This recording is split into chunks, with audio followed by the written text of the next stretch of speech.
ఈరోజు మన సెషన్లోకి వెళ్ళే ముందు ఒకసారి పత్రి సార్ మెసేజ్ ఒకటి తీసుకుందాం. ఈరోజు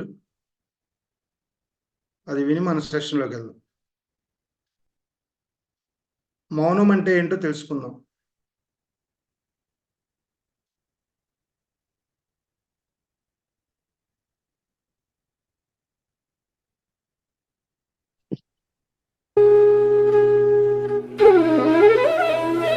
వినపడుతుందా వాయిస్?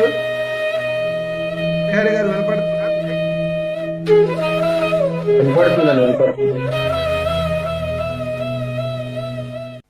నో సన్యాసము. అసలు సన్యాసం అంటే అర్థం ఏంటి? సమ్యక్ న్యాసము. సమ్యక్ అంటే సరి అయిన, న్యాసం అంటే వదిలిపెట్టేయడం. సమ్యక్ న్యాసంని సన్యాసము అంటారు. సమ్యక్ అంటే సరి అయిన, న్యాసం అంటే వదిలిపెట్టేయడం. ఏది వదిలిపెట్టాలో దాన్ని వదిలిపెట్టాలి. మొగుడిని పెళ్లి చేసుకుని మొగుడిని వదిలిపెట్టేసే సన్యాసమా? ఏది సన్యాసము? ఏది వదిలిపెట్టాలి? పొద్దుగూకులా కళ్ళు తెరిచి ఉండడాన్ని వదిలిపెట్టాలి. నిరంతరం ఆలోచించడాన్ని వదిలిపెట్టాలి.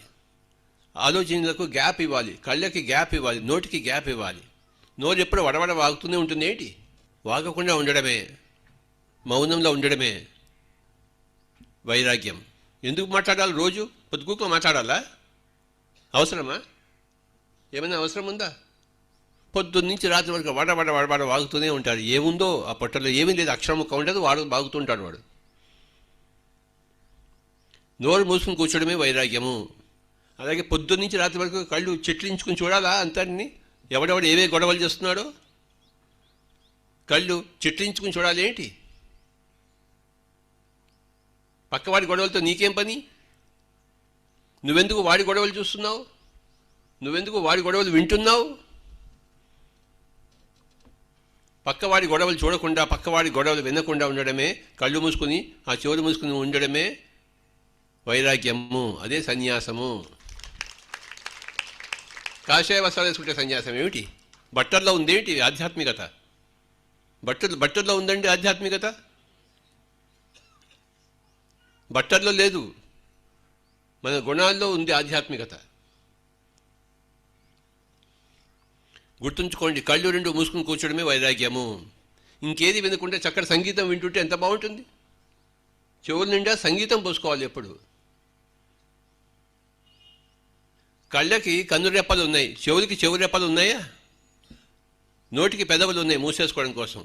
కళ్ళకి కన్నురెప్పలు మూసేసుకోవడం, కానీ చెవులకి చెవు రెప్పలు, చెవు పెదవులు ఉన్నాయా? అంటే చెవులు ఎప్పుడు వింటూనే ఉంటాయి, వింటూనే ఉండాలి. ఏం వినాలి ఎప్పుడు? చక్కటి సన్నాయి మేడం. చప్పటి కొట్టండి సన్నాయి మేడానికి. ఎంత బాగుందో సన్నాయి పొద్దునే ఆ చెవుల్లో పోసుకుంటూ ఉంటే.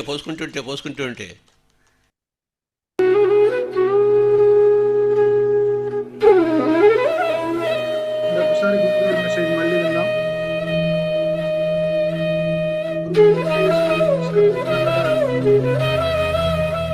మరొకసారి సంపూర్ణంగా మననం చేసుకుందాం. నో సన్యాసము. అసలు సన్యాసం అంటే అర్థం ఏంటి? సమ్యక్ న్యాసము. సమ్యక్ అంటే సరి అయిన, న్యాసం అంటే వదిలిపెట్టేయడం. సమ్యక్ న్యాసంని సన్యాసము అంటారు. సమ్యక్ అంటే సరి అయిన, న్యాసం అంటే వదిలిపెట్టేయడం. ఏది వదిలిపెట్టాలో దాన్ని వదిలిపెట్టాలి. మొగుడిని పెళ్లి చేసుకుని మొగుడిని వదిలిపెట్టేసే సన్యాసమా? ఏది సన్యాసము? ఏది వదిలిపెట్టాలి? పొద్దుగూకులా కళ్ళు తెరిచి ఉండడాన్ని వదిలిపెట్టాలి. నిరంతరం ఆలోచించడాన్ని వదిలిపెట్టాలి. ఆలోచనలకు గ్యాప్ ఇవ్వాలి. కళ్ళకి గ్యాప్ ఇవ్వాలి. నోటికి గ్యాప్ ఇవ్వాలి. నోరు ఎప్పుడు వడవడ వాగుతూనే ఉంటుంది. ఏంటి? వాగకుండా ఉండడమే, మౌనంలో ఉండడమే వైరాగ్యం. ఎందుకు మాట్లాడాలి? రోజు పొద్దుగూకులో మాట్లాడాలా?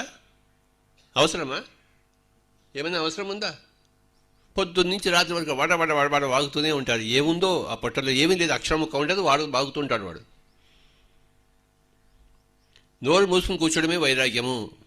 అలాగే పొద్దున్నుంచి రాత్రి వరకు కళ్ళు చిట్లించుకుని చూడాలా అంతటిని? ఎవడెవడు ఏవే గొడవలు చేస్తున్నాడో కళ్ళు చిట్లించుకుని చూడాలి. ఏంటి? పక్కవాడి గొడవలతో నీకేం పని? నువ్వెందుకు వాడి గొడవలు చూస్తున్నావు? నువ్వెందుకు వాడి గొడవలు వింటున్నావు?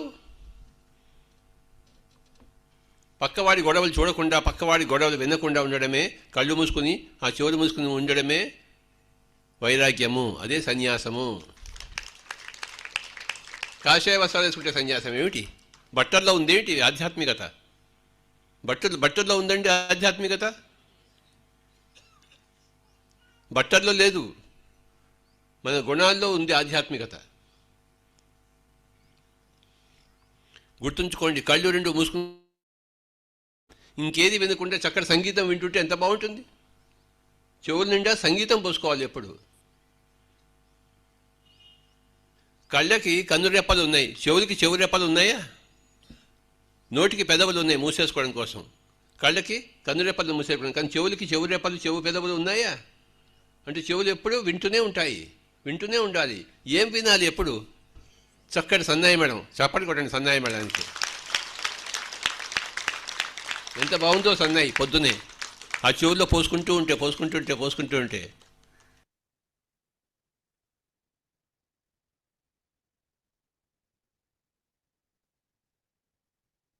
ఓకే ఫ్రెండ్స్, అది ఈరోజు గురువుగారు మార్నింగ్ మెసేజ్.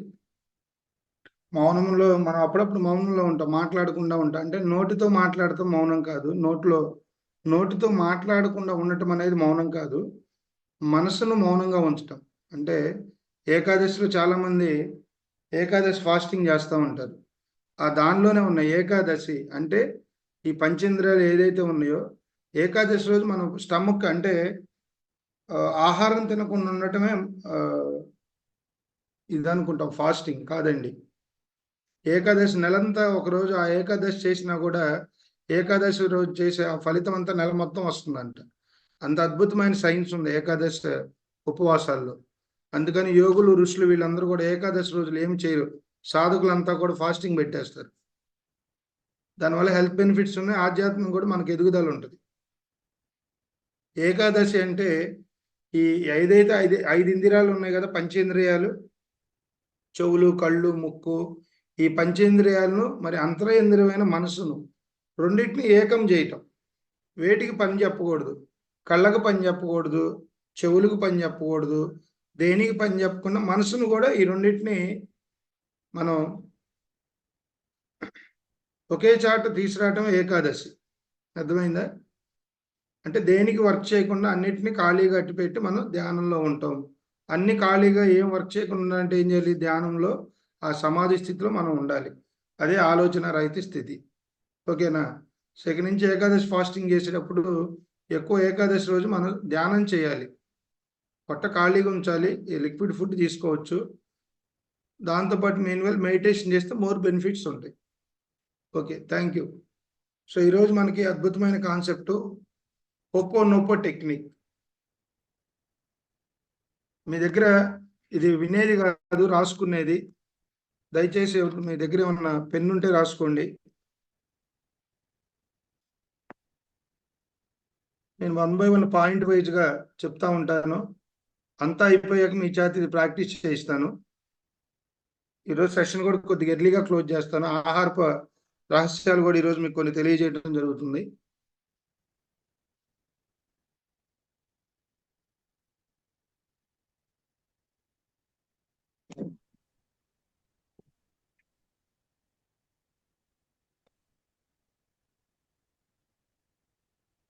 హోపో HOOPO రాసుకోండి. HO apostrophe. ఇది వెరీ వెరీ ఇంపార్టెంట్ అండి. ఈ టెక్నిక్తో మనం దేన్నైనా సాధించవచ్చు జీవితంలో. సాధనలో పెట్టాలి ఇది. దీని వెనకాల చాలా సైన్స్ ఉంది. HO రాయండి, పైన అపాస్ట్రఫీ పెట్టండి. అంటే HO పైన అపాస్ట్రఫీ ఒక చిన్న ఇట్లా OPO NO మళ్ళీ రిపీట్ చేస్తున్నా. HOOPO NO హో ఒప్పో నో టెక్నిక్ దీని పేరు. ఇది హవాయి మంత్రం అంటారు. దీనిని హవాయి మంత్రం అంటారు. దీనిలో మనకి మంత్రాలు ఉన్నాయి కదా, ఓం భూర్భువస్స అదేంటి గాయత్రి మంత్రం. ఇదేంటంటే సెల్ఫ్ హీలింగ్ మంత్రం. సెల్ఫ్ హీలింగ్ సాధకులకు ఒక అద్భుతమైన వరం ఇది. దీనిలో 4 ఉంటాయి. ఒకటి, నన్ను క్షమించండి. రాసుకోండి. ఫస్ట్ మంత్రం నన్ను క్షమించండి, ఐ ఆమ్ సారీ. తర్వాత సెకండ్ వన్, నన్ను క్షమించు,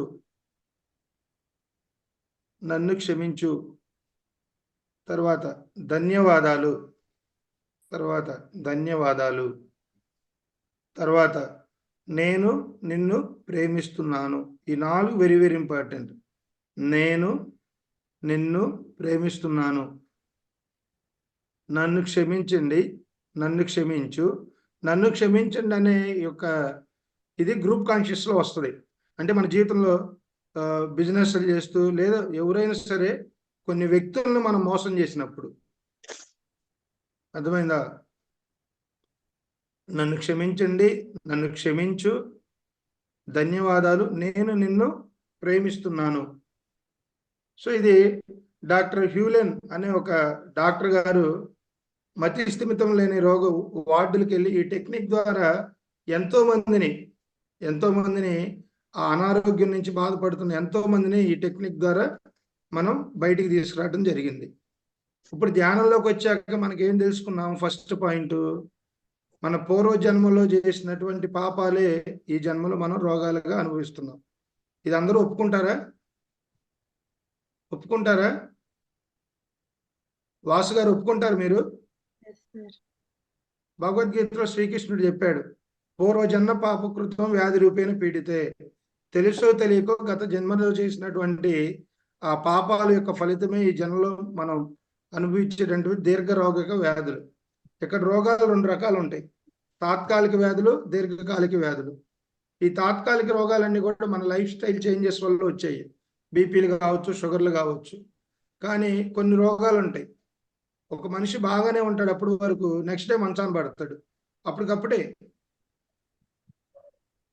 అంటే ఆ కర్మను అనుభవించే టైం వచ్చినప్పుడు తనకు తెలియకుండానే దానిలో ఇరుక్కుంటాడు. ఈ టెక్నిక్ ద్వారా ఏమైందంటే మనం ముందు నుంచి అన్నిటిని హీలింగ్ చేసుకుంటే వెళ్ళొచ్చు. ఫర్ సపోజ్ నేను ఫర్ ఎగ్జాంపుల్ చెప్తున్నా ఉన్నా, నా పేరు శివ, నేను ఒక ఎక్స్ అనే పర్సన్ బిజినెస్ చేశాను. బిజినెస్ చేసి గత జన్మలో అతను దారుణంగా నేను మోసం చేశాను. ఒక 50 కోట్లకు అతనికి లాస్ అయ్యేటట్టు నేను చేశాను. దాని పరిణామం ఈ జన్మలో నా దగ్గర డబ్బులు లేకుండా అత్యంత దుఃఖంతో బాధతో నేను జీవిస్తున్నామన్నా. ఈ ఎప్పుడు తెలుస్తాయి అంటే ఈ సత్యాలన్నీ కూడా సాధనలోనే తెలుస్తాయి మనకి. అప్పటి వరకు జీవిస్తాం, ఎవడు చూస్తున్నాడులే, ఏం పోయిందిలే అని. మన చుట్టూ 10 సీసీ కెమెరాలు ఉంటాయి. నేచర్ స్పిరిట్స్ నుంచి మనం ఒంటరిగా ఉన్న, 10 మందిలో ఉన్న, భార్యతో ఉన్న ప్రతి అణువును మనం గమనిస్తూనే ఉంటాయి సీసీ కెమెరాలు. మనం అనుకుంటాం నేను ఒంటరిగా ఉన్నాలే, ఎవడు చూస్తున్నాడు అనుకుంటాం. కాదు, ఈ భూమి మీదకి మనం ఈ శ్వాస తీసుకొని మళ్ళీ ఈ శ్వాస వదిలి వెళ్ళేంత వరకు ఈ కెమెరాలన్నీ పనిచేస్తూనే ఉంటాయి. అర్థమైందా? అందుకని నిరంతరం మనం మన జీవితాన్ని ఎప్పుడు కూడా ఎక్కడున్నా సరే భగవంతుడు నా పక్కనే ఉండి నన్ను చూస్తూ ఉన్నాడు, నేను చేసే ప్రతి పనిని గమనిస్తూ ఉన్నాడు అనే భావంతో కనుకుంటే ఎక్కడ మనం తప్పు చేయం. ఒక్కొక్కసారి తప్పు చేయకూడదని తెలుసు, కానీ పరిస్థితుల ప్రభావం వల్ల, ఆ సర్కమ్స్టెన్సెస్ వల్ల మనకు తెలియకుండానే తప్పు చేస్తాం. అర్థమైందా? సో కాబట్టి ఇప్పుడు మన సాధనా మార్గంలోకి వచ్చాము. దేనికోసం వచ్చాం? చాలా మంది ఆరోగ్యం కోసం వచ్చాం, కొంతమంది మానసిక ప్రశాంతత కోసం వచ్చారు, కొంతమంది ఇంట్లో సమస్యల నుంచి మనశ్శాంతిగా ఉండటానికి వచ్చారు, కొంతమంది నేను ఆధ్యాత్మికంగా నన్ను నేను తెలుసుకోవాలి, అసలుకి ఏంటి జీవితం, ఈ జన్మ ఏంటి, ఈ పుట్టుకేంటి, చావు ఏంటి, పుట్టక ముందు నేను ఎక్కడి నుంచి వచ్చాను, ఈ కులాలు ఏంటి, ఈ మతాలు ఏంటి, అసలు ఏంటి గోలంతా అని కొన్ని సంఘటనల వల్ల కొన్ని ఆ యొక్క అనుభూతితో కొంతమంది నేను ఆత్మను అంటున్నాం కదా, ఆత్మ అంటే ఏంటి తెలుసుకుందామని కొంతమంది వచ్చి ఉంటారు. ఇలా వచ్చేవాళ్ళు చాలా తక్కువ మంది ఉంటారు. ఎక్కువ మంది ఆరోగ్యం కోసమే వచ్చారు. అవును కదా? ఎందుకంటే ఈ భూమి మీద ప్రతి ఒక్కళ్ళు ఆరోగ్యం ఉంటేనే మనం ఏదైనా చేయగలం. అందుకని ధ్యానంకి ఆరోగ్యానికి సంబంధం లేదండి, మన కర్మలకి ఆరోగ్యానికి సంబంధం ఉంది. బాగా గుర్తుపెట్టుకోండి మిత్రులారా. ధ్యానం సర్వరోగ నివారిణి, ధ్యానం సర్వరోగ నివారిణి, ధ్యానం సర్వరోగ నివారిణి అంటున్నాం కదా. ఈ అనే మాటలో ధ్యానానికి రోగాలకి సంబంధం లేదు, కర్మలకి రోగాలకి సంబంధం ఉన్నాయి. అర్థమైందా? పాయింట్ అర్థమైంది అందరికీ? ఈ కర్మలు ఎలా పోతాయి? జ్ఞానాగ్ని దగ్ధ కర్మణం, జ్ఞానం అనే అగ్నిలో నీ కర్మలన్నీ పోతాయి. ఈ జ్ఞానం ఎలా వస్తుంది? 2 రకాలుగా వస్తుంది. ఒకటి ధ్యానం ద్వారా, రెండోది పుస్తకాలు చదవటం ద్వారా. ఆధ్యాత్మిక పుస్తకాలు చదవటం ద్వారా జ్ఞానం వస్తుంది, సాధన ద్వారా దాన్ని అనుభూతి చెందుతాం. ఇప్పుడు నేను ఒక ఆత్మతత్వం గురించి ఎంత చెప్పినా, నేను ఆత్మని, ఆ పరమాత్మ నుంచి వచ్చిన అంశాత్మని, నేను ఆయన ఒకటే, ఆయన వేరు కాదు, నేను వేరు కాదు, ఇవన్నీ వినటానికి చెప్పుకోవడానికి బాగుంటాయి. కానీ ఏదో సిచ్యువేషన్లో ఒక డౌట్ వస్తుంది. నేను పద్దాగల ఆత్మ అంటాడు, అసలు ఆత్మనైనా నేను ఆత్మను నువ్వు ప్రూవ్ చేసుకోవాలంటే నువ్వేం చేయాలి? నువ్వు ధ్యానం చేయాలి. నువ్వు ప్రూవ్ చేసుకున్నందుకు మాత్రం అది తప్పు కాదు.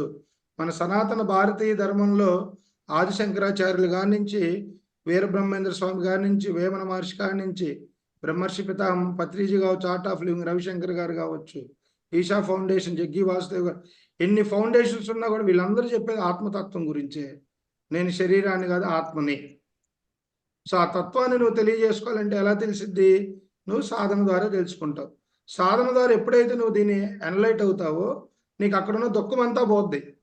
ఓ I'm also one of the traveller in to this in earth planet అనుకుంటాం. నేను ఒక ట్రావెలర్గా ఎర్త్ ప్లానెట్కి వచ్చాను. ఇక్కడ గతంలో ఉన్నటువంటి నా తాలూకా సంబంధించిన బ్యాక్లాగ్స్ అన్ని కూడా ఇక్కడ క్లియర్ చేసుకొని మనం అన్ని కడుక్కోవడానికి వస్తామండి భూమి మీదకి. కానీ ఇక్కడికి వచ్చి ఇంకా పేర్చుకుంటున్నాం.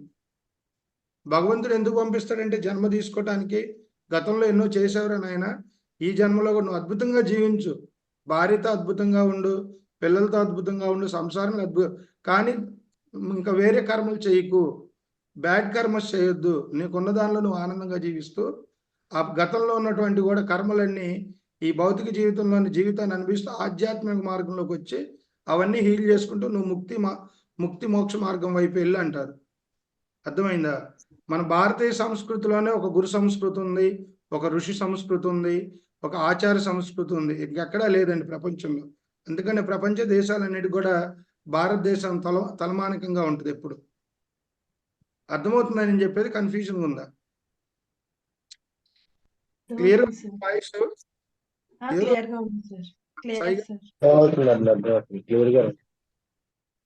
సో అసలు సో ఇది అయితే ఇప్పుడు ఈ హోపోనోపోనో టెక్నిక్ ద్వారా మనం ఆరోగ్యాన్ని ఎలా పెంపొందించుకోవాలి? ఇప్పుడు చాలా మంది ధ్యానం చేసేటప్పుడు బాగా ఎమోషన్స్గా ఫీల్ అయిపోయి ఏడుస్తూ ఉంటారు ధ్యానంలో. కొంతమంది ఎమోషన్స్ అన్ని రిలీజ్ అయిపోతా డిఫరెంట్ అంటే ఒక్కో వాళ్ళకి వాళ్ళ కర్మ సంచిని బట్టి. ఇప్పుడు మనం ఏమనుకుంటున్నాం, ఒక ఎక్స్ అనే పర్సన్ ఉన్నారు, ఆయనకు ఒక 35 years, 50 yearsలో వచ్చే రోగాలన్నీ కూడా ఎట్ ది ఏజ్ ఆఫ్ 30లో చిన్న విత్తనాలుగా ఆల్రెడీ సబ్కాన్షియస్ మైండ్లో మన కారణ మహాకారణ శరీరాలలో అవి అలా కుంచుకుపోయి ఉంటాయి. ఆ టైం వచ్చినప్పుడు ఇప్పుడు అన్నం ఉడికిస్తాం కదా, అన్నం ఉడికించాలంటే minimum it will takes 30 minutes. 30 minutes వచ్చినాక అది అన్నం అయ్యి మనం తింటున్నాం. అట్లాగే మన కర్మలు కూడా వెంటనే రిజల్ట్ ఉండదు. అవి మన సబ్కాన్షియస్ మైండ్లో నుంచి మన ద్వారా లోపలికి వెళ్తాయి. అర్థమైందా? వెళ్ళి కారణ మహాకారణ శరీరాల్లో ఒక చిన్న విత్తనాలుగా నాటుకొని ఆ టైం వచ్చినప్పుడు అవి మొలకలుగా వెత్తి మనల్ని ఇబ్బంది పెడుతూ ఉంటాయి. ఇప్పుడు మన ధ్యానంలోకి రావటం వల్ల మెయిన్ మనకి ఇక్కడ ఉపయోగం ఏంటంటే వాటన్నిటిని కూడా మనం ముందుగానే హీల్ చేసుకోవచ్చు. భగవంతుడు టైం ఇచ్చాడు. నువ్వు కిందకెళ్ళి మళ్ళీ భౌతికంగా జీవిస్తూ ఆధ్యాత్మికంగా వీటన్నిటిని మార్చుకొని మళ్ళీ నువ్వు ఎగ్జామ్స్ అన్నిట్లో పాస్ అయ్యి మళ్ళీ ఉన్నత లోకాలకు వెళ్ళొచ్చు అని మనకి ఒక అవకాశాన్ని ఇచ్చాడు. మనం ఈ మాయా ప్రపంచంలోకి వచ్చి ఇక్కడ మళ్ళీ ఇరుక్కుపోయి వాడంత సంపాదించాడే, నా దగ్గర 1 కోటి రూపాయలు ఉన్నాయి, నేను ఇంకో 10 కోట్లు పోగేసుకుంటే బాగొచ్చు అనే యొక్క విపరీతమైన ఆందోళనకరమైన ఆ యొక్క ఆలోచనలతో నాకు ఒక హోదా కావాలి. ఎవరు హోదా అండి? ఎన్ని ఉన్నా కూడా, ఎన్ని లగ్జరీస్ అనుభవించినా కూడా ఈ శరీరాన్ని కాలిస్తూ వచ్చేది 18 గ్రాముల మట్టి. దానికోసం జీవితం అంతా ఎంతో తపన పడి ఎన్నో దారుణాలు మనం అంటే మనం కాదు, ప్రపంచంలో సమాజం అంతే ఉంది కదా ఇవాళ. అది తెలియని స్థితి. ఎప్పుడైతే దీనిలోకి వస్తామో, ట్రూత్ కనెక్ట్ అవుతూ ఉంటామో, మనకు అనవసరమైన భావాలు, ఆలోచనలు, ఆందోళనలన్నీ కూడా పక్కకెళ్ళి ప్రశాంతంగా జీవించడం అనేది మన జీవన విధానం మొదలవుతుంది. ఓకేనా? సో ఇక్కడ మనకి 4 రకాల అఫర్మేషన్స్ ఉన్నాయి. అంటే దీన్ని మంత్రాలు అనుకుంటాం. దీన్ని ఇంగ్లీష్లో I'm sorry, forgive me, thank you, I love you. ఇంగ్లీష్లో కూడా రాసుకోండి, ఈజీగా ఉంటుంది అనుకోవటానికి. I'm sorry, forgive me, thank you, I love you. I love you అంటే ఇక్కడ పువ్వు ఇచ్చి చెప్పే లవ్ కాదు. మీరు లవ్ అని కానీ అక్కడికి వెళ్ళిపోవద్దు. అన్కండిషన్ చెప్పండి సార్, మళ్ళీ చెప్పండి సార్. మళ్ళమ్మా చెప్తున్నామ్మా, ఇంగ్లీష్లో మళ్ళీ చెప్తున్నాను. Forgive me, I am sorry. First one I am sorry, forgive me, I love you, thank you. Sir starting పేరు చెప్పారు కదా, అది మంత్రం అని హెచ్ఓ చెప్పి అదేదో స్పెల్ చెప్పారు కదా, చెప్పండి. ఒప్పోనొప్పునో టెక్నిక్ ఇది. అపోలో టెక్నిక్ స్పెల్లింగ్. దీన్ని హవాయి టెక్నిక్ అంటారు. Hawaii Hawaii. హవాయి దీని పేరు ho'oponopono technique. H O apostrophe O P O N O P O N O O P O N O P O P O N O. N O. Yes madam.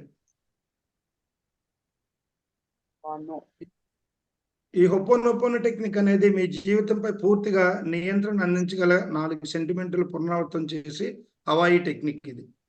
శక్తులు మంటాను మంత్రముగ్ధులు చేయడం ద్వారా మీ మనస్సాక్షిని క్లియర్ చేయడానికి మీరు అనుసరించే విధానంపై ఇది ఆధారపడి ఉంటుంది. సో ఈ దేని మీద ఆధారపడి ఉంది? మొత్తం 4. 1 నన్ను క్షమించండి, గ్రూప్ కాన్షియస్లోకి వచ్చినప్పుడు నన్ను క్షమించండి, తర్వాత నన్ను క్షమించు, ధన్యవాదాలు, నేను నిన్ను ప్రేమిస్తున్నాను. సో ఈ 3 అనేది ఈ 3 మీద మనకు వెళ్తూ ఇప్పుడు దీన్ని మనం ప్రాక్టీస్ చేద్దాం. ఫర్ సపోజ్ నేను ధ్యానంలోకి వచ్చాను. చాలా మంది ధ్యానం కుదరట్లేదు అంటారు. మన ధ్యానం ఎప్పుడు దేని మీద డిపెండ్ అయి ఉంటుంది అంటే రోజువారీ కార్యకలాపాల మీద డిపెండ్ అయి ఉంటుంది. ఈ రోజు దేన్ని పర్ఫెక్ట్ గా నేను దైవాన్ని అని తెలుసుకున్నాను కదా, ఆ దైవం ఎలా జీవిస్తుందో మనం కూడా ఎటువంటి తప్పులు చేయకుండా ఎదురు వారికి బుద్ధుడు చెప్తారు, each morning we born again, each morning we born again, what we learn today is the most important, what we done good things is the most important అంటాడు. మానవుడిగా నువ్వు ప్రతిరోజు పుడతానే ఉన్నావు. కళ్ళు మూసుకున్నప్పుడు వెళ్ళిపోతున్నావు, కళ్ళు తెరుచుకోగానే నువ్వు పుడుతున్నావు. ఈరోజు మళ్ళీ పుట్టామా లేదా? అందరం ఎర్లీ మార్నింగ్ మనమంతా పుట్టామా? పుట్టలేదా? పుట్టాం. ఎస్. సో బుద్ధుడు చెప్పాడండి, ఎంత గొప్ప విషయం చూడండి. చిన్న చిన్నవే వినటానికి. Each morning we born again, what we learn today is the most important, what we done good things is the most important. అంటే ఈ రోజు నేను లేచిన కాడి నుంచి ఎన్ని మంచి పనులు చేశాను, నేను నా కుటుంబానికి ఎంతగా ఉపయోగపడ్డాను, సమాజానికి ఎంతగా ఉపయోగపడ్డాను, నేను కొత్తగా ఏం నేర్చుకున్నాను అనే దాని మీద మన లైఫ్ అంతా డిపెండ్ అయి ఉంటుంది. సో అందుకని చాలా మంది నాకు ధ్యానం కుదరట్లేదండి, నేను ఎప్పటి నుంచో చేస్తున్నా అంటే వాళ్ళల్లో చాలా కర్మలు ఉంటాయి, తెలియదు వాటిని ఎలా హీల్ చేసుకోవాలి, వాటి నుంచి ఎలా విముక్తి అవ్వాలని. ఫర్ సపోజ్ నేను ఒక అబ్బాయికి మీ గురించి నేనే చెప్తున్నా ఎగ్జాంపుల్గా, ఒక ఎక్స్ అనే పర్సన్ వై అనే పర్సన్ మోసం చేశాడు. ఈ ఎక్స్ అనేవాడు ధ్యానంలోకి వచ్చాడు, ఈ శివ అనేవాడు ధ్యానం క్లాస్ చెబుతున్నా ఉన్నాడు. నువ్వు మోసం చేసావు కాబట్టి నువ్వు దీన్ని అనుభవిస్తున్నావని నా నోట్లో నుంచి వచ్చింది. వాడికి ఇంకా ఎన్ని గుర్తొస్తా ఉంటాయి, అరే నేను మా ఫ్రెండ్ని అనవసరంగా మోసం చేశాను కదా, నా భార్యను అనవసరంగా నేను ఇబ్బంది పెడుతున్నాను కదా, నేను ఆఫీస్లో ఉన్న కూడా ఎంతో ఇబ్బంది పెడుతున్నాను కదా, ఇవన్నీ గుర్తుకొచ్చి వాడికి ధ్యానం కుదరదు. వాటిని ఎలా మనం హీల్ చేసుకోవాలంటే ధ్యానంలో కూర్చొని ఈ మ్యూట్ చేసుకున్నాం అందరూ.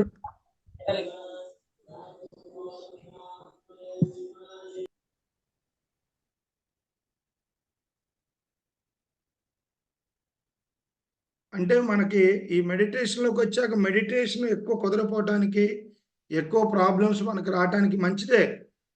రకరకాలుగా రోగాలు అనుభవించే బదులు ధ్యానంలో కొన్ని రోజులు ఇబ్బందిగా పడితే ఏమైందండి? ఏమన్నా అయిద్దా? మంచాన్ని పడతాం మంచిదా, లేకపోతే ధ్యానంలో హాయి కూర్చొని మన జ్ఞానం ద్వారా కర్మలు పోగొట్టుకోవటం మంచిదా? చెప్పండి. సాధన ద్వారా కర్మలు పోగొట్టుకోవటం మంచిదా? మంచాన్ని పడి హరే రామ హరే కృష్ణ అంటూ మంచిదా? కర్మలు పోగొట్టుకుంటమే మంచిది. ఎస్ కదా. సో కాబట్టి ఎప్పుడైతే మనకు సాధన కొరట్లేదో మనకు తెలిసి మనం ఏం తప్పులు చేశాము వాటిని మనం మననం చేసుకొని నన్ను క్షమించండి, నన్ను క్షమించు, వాళ్ళని తలుచుకోవాలి. వాళ్ళ ఫోటో కావచ్చు, వాళ్ళు ఏదైనా అవ్వచ్చు, వాళ్ళ ప్రతిబింబాన్ని మన ముందు ఉన్నట్టుగా ఊహించుకొని వాళ్ళందరినీ క్షమాపణ కోరుకోవాలి. ఇది రోజు చేయాలి. మనం ఎంత జ్ఞానం ఉన్నా ఇంట్లో భార్యని ఏదో ఒక విషయంలో కోపడుతూ ఉంటాం. మనకి ఎంత జ్ఞానం ఉన్నా భార్య కూడా భర్తను ఏదో ఒక విషయంలో ఇసుకుంటానే ఉంటది. ఎందుకు భార్య భర్తల గురించి ఎక్కువ మాట్లాడుతున్నాం అంటే ఈ రోజులు ఎక్కువ జరుగుతుందో వీళ్ళిద్దరి మధ్య, మిగతా చాట పెద్దగా ఏం లేవులే, పోతా ఉంటాయి. అర్థమైందా? సో కాబట్టి ఏదున్నా కూడా మనం ఆ యొక్క సంఘటన అనుకోవటం, క్షమాపక మించినది ఏది లేదండి. మనం నిజంగా తప్పు చేస్తే నేను తప్పు చేశాను ఒప్పుకోవడం ఉత్తమమైన పద్ధతి ఏది లేదు. ఇది అక్కడితో ప్రక్షాళన అయిపోద్ది. నేను ఏదో తెలుసో తెలియ తప్పు చేశాను రా, నన్ను ఒకసారి క్షమించి అంటాం. అప్పుడప్పుడు అంటావా లేదా? ఏదో పొరపాట్లు జరిగిపోయింది లేరా అని ఇలా అంటాం రోజువారీ. నువ్వు నిజంగా నీ తెలియకుండా అంతటితో పోద్ది. కానీ నువ్వు దాన్ని సరి చేసుకోవాలనుకున్నావు అనుకో, ఒక అబద్ధానికి 3 అబద్ధాలు ఆడాలి. ఈ 3 అబద్ధాలకి 1000 అబద్ధాలు ఆడాలి. పెద్ద సర్కిల్ అయింది అది. నువ్వే చైన్ అల్లుకుంటా వెళ్తావు చిన్నగా. కుట్టుడు మిషన్ వాళ్ళు కుట్టుతా ఉంటారు కదా ఇట్లా సూది వేసుకొని, అలా నువ్వు చైన్ అల్లుకుంటా వెళ్తావు. కాబట్టి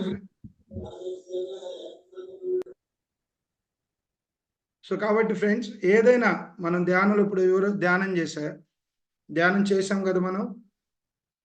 ఎప్పుడైతే ఈ ధ్యాన మార్గంలోకి వచ్చాక ఒక 10 రోజులు దాటినాక ఇవన్నీ గుర్తొస్తాయి.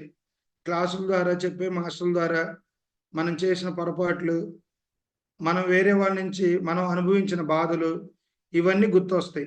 మన శత్రువును కూడా మనం ప్రేమించాలండి. ఎప్పుడైనా అంటే వాడి దగ్గరికి వెళ్ళి రే ఐ లవ్ యూ అని చెప్పమని కాదు, భావన. వాడు ఎలా ఏ సిలబస్లో ఉంటాడో మనం అదే సిలబస్లో ఉండాలి, కానీ లోపల ప్రేమ ఉండాలి. అర్థమైందా? లోపల ప్రేమ ఉండాలి. ఎదుటోళ్ళ బిహేవియర్ని బట్టి మన బిహేవియర్ ఉండాలి. అల్టిమేట్గా ప్రేమ మాత్రం ఉండాలి లోపల. నిన్ను వ్యతిరేకిస్తూ ఉంటాడు, నువ్వు వెళ్ళి వాడిని అబ్బా నువ్వంటే నాకు ఇష్టం రా, నువ్వే నా ప్రాణం రా, నువ్వే నా సర్వం రా, ఇలాంటివి చెప్తా ఉన్నావు అనుకో, వాడు మనల్ని ఇంకా పిచ్చోళ్ళ చూస్తారు ఎవరైనా సరే. సో అంటే ప్రేమ అనేది లోపల పెట్టుకొని మనం ఈ అఫర్మేషన్ చేసుకుంటా వెళ్తే, అట్లాగే మీరు ఒక అతనికి డబ్బులు ఇచ్చారు, ఆ డబ్బులు రావట్లా, నువ్వు ఇచ్చేటప్పుడే వాడికి డౌట్కి ఇస్తావు, వీడు ఇస్తాడు ఎవడో అని. కావాలంటే మీరు చెక్ చేసుకోండి. కొన్ని పరిస్థితులు మళ్ళీ డిఫరెంట్గా ఉంటాయి. నీకు లోపల ఇవ్వాలనిపించదు డబ్బులు, కానీ ఇచ్చేస్తావు. ఇచ్చాక ఏమనుకుంటావు, డే 1 నుంచి నువ్వు ప్రాక్టీస్ చేస్తావు అద్భుతమైన ఎక్సర్సైజ్. వాడెవడు వాడెవడు వాడెవడు వాడెవడు అని, వాడెవడో ఎవడో ఎవడు అనుకుంటే వాడు నిజంగా ఎవడు. కావాలంటే మీరు ప్రాక్టికల్గా చెక్ చేసుకోండి. కాదు అంటే ఎవరైనా ఓపెన్గా రండి, డిబేట్ మాట్లాడుకుందాం, జూమ్లోనే మాట్లాడుకుందాం. యా మతి సాగతి, నీ మతి ఎలా ఉంటుందో మన గతి కూడా అంతే ఉంటుంది. అలాంటి వాళ్ళు మీరు వ్యతిరేకించకుండా, వాడిని ఇబ్బంది పెట్టకుండా ప్రతిరోజు చక్కగా ఈ హొప్పో టెక్నిక్ ద్వారా మీరు వాడిని చక్కగా ప్రేమతో ఆహ్వానించి చేస్తే వాడు నెలలో వచ్చే డబ్బులు 15 రోజులు వస్తాయండి. ఇవన్నీ ప్రాక్టికల్గా నేను ఊరక చెప్పట్లేదండి. నేను కొన్ని వాటిలో ప్రాక్టికల్గా చేసి అనుభూతి చెంది మీతో షేర్ చేసుకుంటున్నాను. అన్నీ నేను చేయలేకపోవచ్చు, కానీ కొన్ని ఉన్నాయి. దానిలో ఒక విషయం నేను చెప్తాను మీకు. మా సిస్టర్ మ్యారేజ్, మా చెల్లి మ్యారేజ్ చేసేటప్పుడు నేను చాలామంది మ్యారేజ్ బ్యూరోస్ దగ్గరికి వెళ్ళేవాడిని. ఎవరు నాకు సరైన, అప్పుడు నేను మెడిటేషన్లోకి వచ్చా, మా ఫాదర్ లేదు, చనిపోయారు. నేను ఎవరి దగ్గరికి వెళ్ళినా కూడా లోపల భావాలు ఒకలాగా ఉండేవి, పైకి ఒకలాగా చెప్పేవాళ్ళు. ఇవన్నీ గమనించి నేనేమనుకున్నా అంటే ఇదంతా కరెక్ట్ కాదు. మా సిస్టర్కి 5 మ్యాచెస్ వచ్చినాయి ఒకేసారి. ఏది కరెక్ట్ అంటే ఎటు వెళ్ళినా కూడా ఒక మ్యాచ్ వచ్చేది, ఏ మూలకి వెళ్ళినా కూడా ఆ మ్యాచ్ మళ్ళీ కోయిన్సైడ్ అయ్యేది. సో అప్పుడు నేనేం చేశాను, పిరమిడ్ వ్యాలీకి వెళ్ళి 5 రోజులు ధ్యానం చేసుకుందామని వెళ్ళా. నేను ధ్యానం చేసుకొని వచ్చే లోపల నేను అక్కడ ఏదైతే నేను మనసులో పెట్టుకొని సాధన చేశానో, నేను ఇక్కడికి వచ్చేదానికి ఒక వ్యక్తి ద్వారా అది ఎస్టాబ్లిష్ అయిపోయింది. సో అంటే మనం ఈ సాధన ద్వారా, ఈ టెక్నిక్స్ ద్వారా మన జీవితంలో సన్మార్గంలో ఉండే ఎదుటి వ్యక్తికి హాని చేసేటట్టు పెట్టుకోకూడదండి. ఇన్స్టాంట్ రిజల్ట్ అంటారు కదా, ఎప్పుడు సాధనలోకి వచ్చాక చెడు కోరుకోకూడదు. మనం ఎప్పుడు ఎదుటి జీవితాల్లో దుఃఖాన్ని నింపకూడదు. సంతోషాన్ని చేతనైతే సంతోషం నింపాలి, ఆనందాన్ని నింపాలి, లేదంటే గమ్మున పక్కకి వెళ్ళిపోవాలి. అర్థమైందా? అట్లాగే ఎన్నో నా పర్సనల్ లైఫ్లో కూడా నేను ఒకసారి నా ఫ్రెండ్కి మా ఫాదర్ చనిపోయినప్పుడు ఒక 25,000 ఇచ్చా. ఇంతకుముందు క్లాస్లో కూడా చెప్పా. వాడు ఇచ్చే రోజు నుంచి అప్పుడు నాకు ఇవన్నీ తెలియదు కదా, మనకి ఎవరికి తెలియదు ఇవన్నీ ఇనిషియల్గా. వాడు ఎవడు అనుకునేవాడిని, వాడు నిజంగా ఇవ్వాల. వాడికి నెలకి 75,000 రూపాయలు శాలరీ. కానీ మెడిటేషన్లోకి వచ్చాక అద్భావం తద్భావం అని తెలుసుకున్నా కదా, ఏదైతే అనుకున్నా దాన్ని మళ్ళీ ప్రాక్టీస్ చేశా. వాడు నాకు ఇస్తాడని. వన్స్ అప్ అంటే వాడే నాకు ఫోన్ చేసి నా అకౌంట్లో వేసాడు. ఎంత వేసాడు తెలుసా? 35,000 వేసాడు. 10,000 కలిపేసాడు.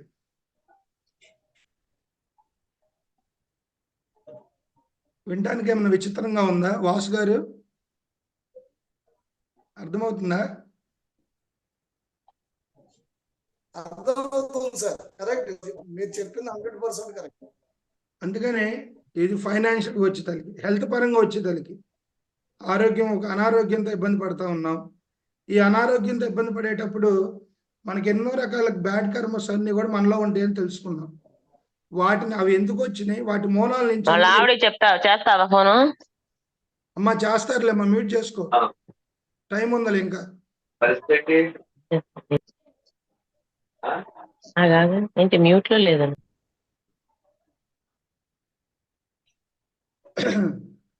సో దీనికి ఫైనాన్షియల్ మ్యాటర్స్ వచ్చేది హెల్త్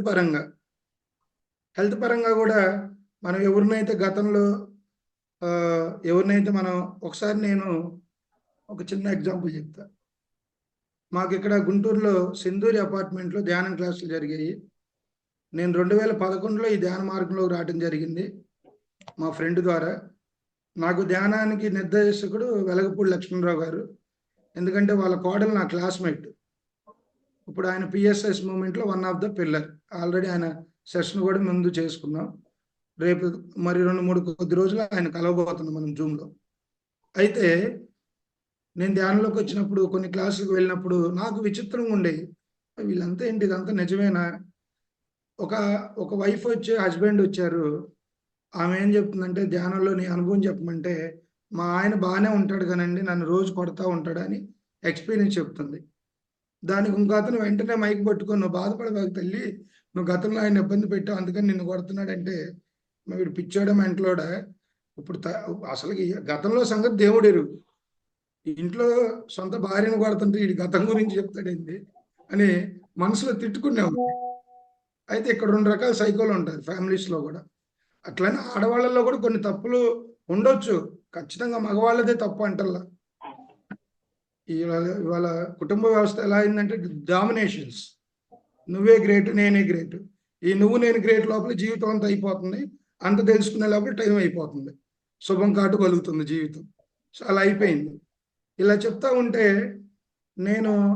నాకు విచిత్రంగా ఉండేది, వీళ్ళేంటి ఇంత దారుణంగా ఆ మీద వాళ్ళ ఆయన కొడుతుంటే మనం ఏదో సొల్యూషన్ చెప్పాలి కానీ, గైడ్ చేయాలి కానీ, గతంలో నువ్వేదో చేసావు ఆయన కొడుతున్నాడు కొట్టించుకోమంటే ఎంతవరకు కరెక్ట్ కాదు కదా. ఎవరు వినలేము ఇది. లాస్ట్ సెషన్లో కూడా 2-3 మనతో షేర్ చేసుకున్నారు. అంటే ఇక్కడ 2 రకాలు ఉంటాయి. ఒకటి కర్మ పరంపర జరిగేది ఉంటుంది, అర్థమైందా? ఒకటి కావాలని ఇబ్బంది పెట్టేవాళ్ళు కూడా చాలా మంది ఉన్నారు. ఈ కావాలని ఇబ్బంది పెట్టేది వేరుగా ఉంటుంది. కర్మ పరంపర మ్యాన్ హ్యాండ్లింగ్ ఉండదు. అక్కడ మ్యాన్ హ్యాండ్లింగ్ ఉండదు.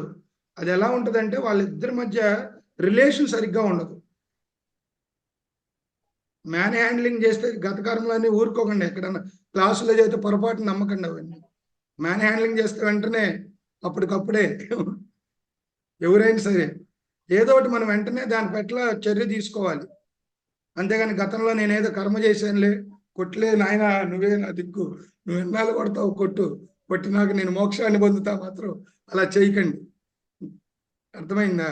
ఇక్కడ అంటే భార్యాభర్తల మధ్య అనుబంధం అనేది సరిగ్గా లేకపోతే గతంలో వీళ్ళు ఎన్నుకొని వచ్చి వీటిని చేసుకునేది ఒకటి. అవగాహన లోపాలు, ప్రేమతత్వం లేకపోవటం, కుటుంబంలో నేను నాది అనేది, నాదే పై చేయి ఉండాలి, మా వారు తక్కువ ఉండాలి, నేనే అన్ని వినాలి, నేనే అన్ని చేయాలి. భర్త ఏమనుకుంటాడు, నా కింద భార్య బానిసగా బతకాలి, నేను చెప్పింది నేను ఇంట్లోకి రాగానే లేచి నుంచోవాలి, నేను డైనింగ్ టేబుల్ మీద కూర్చోకముందు అన్ని నా ముందు పెట్టాలి. ఇలాంటివి ఉన్నప్పుడు ఏంటంటే సహజంగా గొడవలు లేక ఇంకేముంటాయి. ఓకేనా? సో కాబట్టి వీటన్నిటి నుంచి మనం విముక్తి పొందాలి, వీటన్నిటి నుంచి మనలో నుంచి బయటికి వెళ్ళాలంటే మనం ఖచ్చితంగా రోజు ఈ ఎఫర్మేషన్స్ని సాధనలో ఉన్నప్పుడు ముందుగా చెప్పుకోవాలి. అర్థమైందా? మన తోటి వారు ఎక్కడైనా ఇబ్బంది పడుతుంటే మనం వాళ్ళ ధైర్యం ఇవ్వాలే కానీ గతంలో అట్ట జరిగిందమ్మా అందుకని మేమేం చేయలేము ఇలా మాత్రం చెప్పకూడదండి. మన చేతనైతే సహాయం చేయాలి, చేత కాకపోతే వేరే వాళ్ళ ద్వారా చేతనే ఆ మార్గాన్ని మనం సూచించి వాళ్ళకి నిర్దేశం చేయాలి. అర్థమైందా? సో ఇట్లా ఫ్యామిలీలో కూడా ఎప్పుడైనా భార్యాభర్త రిలేషన్ సరిగ్గా లేదనుకోండి, ఇది డైలీ ప్రాక్టీస్. ఇప్పుడు మెడిటేషన్ చేసాం, ఇప్పుడు ఒకసారి అనుకోండి, ఎన్నిసార్లు అనుకున్నా కూడా అన్నిటికీ వర్తించింది ఇది. ఫైనాన్షియల్ ఇష్యూస్కి, ఫ్యామిలీ ఇష్యూస్కి, అర్థమైందా? తర్వాత మన పర్సనల్ సాధనకి, అర్థమైందా? ఇప్పుడు ఇవాళ డే అంతా గడిచింది, నైట్ వెళ్ళిపోతాం కదా ఇంటికి, ఒక బిఫోర్ స్లీపింగ్ ఒక 10 నిమిషాలు ఐస్ క్లోజ్ చేయండి. ఈ రోజునంతా ఫిల్టర్ చేసుకోండి. నేనేం చేశాను, అందరితో పర్ఫెక్ట్గా మాట్లాడానా లేదా, నా ద్వారా ఎవరితో ఇబ్బంది కలిగిందా, నేను ఎవరిన ఆఫీసులో ఇబ్బంది పెట్టానా, నేను ఏమైనా కాలేజీలో అనవసరం ఒక పిల్లవాడిని తిట్టానా, ఎవరినైనా నేను మందలించానా, ఇవన్నీ మనం అనాలిసిస్ చేసుకున్నప్పుడు ఫిల్టరేషన్లో ఏదో 2-3 ఖచ్చితంగా వస్తాయి. ఆ 2-3టికి ఇలా అనుకోండి, నన్ను క్షమించండి, నన్ను క్షమించు, థ్యాంక్ యూ, నేను నిన్ను ప్రేమిస్తున్నాను, అయిపోయా. మనస్ఫూర్తిగా, నోటితో కాదు మనసుతో, అది అణువణువు కణకణంలో నుంచి ఆ భావంతో బయటికి రావాలి. అర్థమైందా? ఇది ప్రాక్టీస్ చేసి చూడండి. ఈ రోజు నుంచి మీ జీవితంలో అద్భుతాలు జరుగుతాయండి. అర్థమైందా? ఏం జరుగుతాయి? అద్భుతాలు జరుగుతాయి. It's a pure science.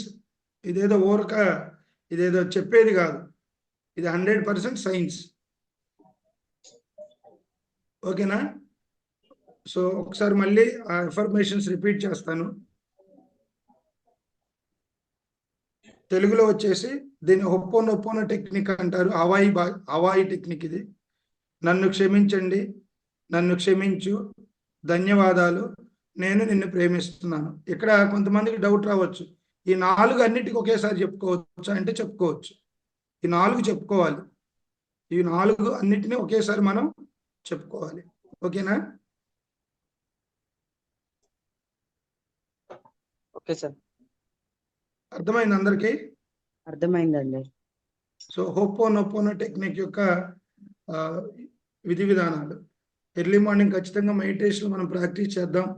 అట్లాగే మనకి ఈ మెడిటేషన్లో 3+2+1 ఫార్ములా, 3 గంటల ధ్యానము, 2 గంటల బుక్స్ రీడింగు, 1 గంట సాంగత్యం. ఇక్కడ సజ్జన సాంగత్యం మనకు జూమ్ ద్వారా ఇక్కడ జరుగుతుంది. మెడిటేషన్ అనేది మనం మార్నింగ్ అయిపోతుంది, మిగతా టైంలో కూడా మీరు ధ్యానం చేయాలి. మీరు ధ్యానం చేయకుండా ఎన్ని క్లాసులు విన్నా కూడా ఉపయోగం ఉండదు. అర్థమైందా? నేను ప్రతిరోజు క్లాసులో డైలీ గుర్తు చేస్తాను, మీకు కొద్దిగా ఇరిటేషన్ వచ్చినా ఇబ్బంది లేదు. ఎన్ని క్లాసులు విన్నా, ఎన్ని పుస్తకాలు చదివినా ధ్యానం లేనిది ఉపయోగం లేదు మిత్రులారా, గుర్తుపెట్టుకోండి. అర్థమైందా? 3+2+1 ఫార్ములా, 3 గంటల ధ్యానం, 2 గంటలు Ponnuru Sudhakar, I am sorry, please forgive me, thank you, I love you. Yes sir, correct అండి. సో ఈ 4 అఫర్మేషన్స్తో కనుక మనం రెగ్యులర్గా ప్రాక్టీస్ చేస్తే మన జీవితాల్లో మిరాకిల్స్ జరుగుతాయి. మనకున్న సమస్యలన్నీ పోతాయి, ఖచ్చితంగా పోతాయండి. ఈ 21 డేస్ ఇప్పుడు నేను చెప్పాను కదా, అందరు రాసుకున్నారు కదా, ఈ సెషన్ అయిపోయాక మిగతా 2 గంటలు ఉంటుంది కదా, ఏదో టైంలో మీరు కుదరదనే మాట ఉండదండి, కుదిరిద్ది, మనం కుదుర్చుకోవాలి. ఇది మన కోసం మనం చేసుకునే కార్యక్రమం, శివ కోసమో లేకపోతే వేరే వాళ్ళ కోసమో మనం ఏదో మంచి అనిపించుకోవడానికి చేసే కార్యక్రమం కాదు ఈ ధ్యాన కార్యక్రమం. మన సెల్ఫ్ గ్రోత్, మన సెల్ఫ్ ఆధ్యాత్మికంగా మనం భౌతికంగా ఉన్నతంగా ఎదగడానికి చేసేవి ఇవన్నీ కూడా.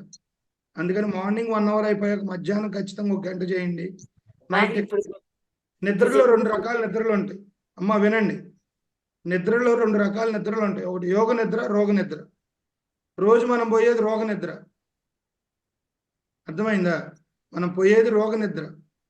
ఎలా చెప్పమంటారా? డే అంతా వర్క్ చేస్తాము, ఆ ఆఫీస్లో ఉన్న టెన్షన్స్ అన్ని మైండ్లో పెట్టుకుంటాం, పడుకుంటాం, సడన్ గా ఉలిక్కి పడి లెగుస్తాం. విపరీతమైన చెమటలు. హార్ట్ స్ట్రోక్స్ వచ్చేది కూడా 11 to 1 మధ్యలోనే. మీరు ఏదైనా గమనించండి జీవితంలో 100కి 80% హార్ట్ స్ట్రోక్స్ వచ్చేది మిడ్ నైట్ 11 నుంచి 1 గంట లోపలే. అర్థమైందా? సో కాబట్టి ఈ ఎప్పుడైతే మనం ఆ డే అంతా అయిపోయిద్దో నిద్రపోతామో చక్కగా ఒక half an hour minimum mind ఎంప్టీని చేసుకోండి. చక్కగా ధ్యానం చేయండి. కళ్ళు మూసేసి ఒక 30 నిమిషాలు ధ్యానం చేసి నెమ్మదిగా బాడీ రిలాక్స్ అయిపోయి అలాగే పడుకోండి వెనక్కి. అది యోగ నిద్ర అయితే. శ్రీకృష్ణ భగవాన్ చెప్పింది అది. రోగ నిద్ర కావాలో యోగ నిద్ర కావాలో? యోగ నిద్ర కావాలా?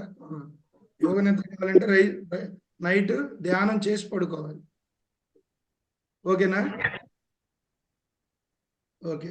నెక్స్ట్ సార్ సార్ ఈ క్షమించండి అనే విషయాన్ని మళ్ళీ చెప్పండి సార్. ఈ 4 మళ్ళీ చెప్పమంటారమ్మా? అవును సార్, కొంచెం ఉండండి సార్. ఇప్పటి వరకు మీరు రాయలా. అవును సార్. నేను ఒక 5 సార్లు చెప్పా ఇప్పటికి. పర్లేదు, మీకోసం 10 సార్లు ఏం చెప్తా. పెన్ను లేదు సార్, అందుకని. రాసుకోండి. చెప్పండి సార్, రికార్డ్ చేసుకుంటాం. నన్ను క్షమించండి. నన్ను క్షమించు. ధన్యవాదాలు. నేను నిన్ను ప్రేమిస్తున్నాను. ఇక్కడ ప్రేమ అంటే అన్కండిషనల్ లవ్. ఈరోజు ప్రేమలన్నీ కూడా కండిషన్స్ తో ఉన్నాయి. భార్యాభర్తల మధ్య ప్రేమ ఉంటది. ఎలా ఉంటది? మా హస్బెండ్ మంచి చీరలు తెస్తే కొద్దిగా ప్రేమ ఎక్కువ ఉంటుంది. పొరపాటు నేను తేలేదనుకోండి, కొద్దిగా ప్రేమ తగ్గిద్ది. ఇవన్నీ కండిషన్స్ తో. దీనికి ఓషో ఏం చెప్తాడంటే అది లస్ట్ అంటాడు. Lust is different, love is different. Love అనేది నువ్వు ఎదుటి వ్యక్తి ఎలా ఉన్నా కూడా, ఏ కండిషన్ లో ఉన్నా కూడా యాక్సెప్ట్ చేసే స్థితిలో ఉండాలి. అది లవ్ అంటే. ఆ లవ్ ఇద్దరి దగ్గర ఉంటుంది. ఒకటి అమ్మ దగ్గర, భార్య దగ్గర, అన్నిటికన్నా ప్రకృతి మాత దగ్గర. అమ్మ దగ్గర ఉంటుంది ఆ ప్రేమ, తర్వాత భార్య దగ్గర ఉంటుంది, అన్నిటికి మించి ప్రకృతి దగ్గర ఎక్కువ ఉంటుంది. సో అది ఫ్రెండ్స్ ఈరోజు ఒప్పో టెక్నిక్. చక్కగా మీరందరూ ఇది ప్రాక్టీస్ చేయాలని మనస్ఫూర్తిగా కోరుకుంటూ, మళ్ళీ కావాలంటే ఒకసారి రిపీట్ చేస్తున్నాను. నన్ను క్షమించండి, నన్ను క్షమించు, ధన్యవాదాలు, నేను నిన్ను ప్రేమిస్తున్నాను. I am sorry, forgive me, thank you, I love you. ఇంగ్లీష్లో I am sorry, forgive me, thank you, I love you. ఓకేనా? సో ఇది ఒప్పో టెక్నిక్.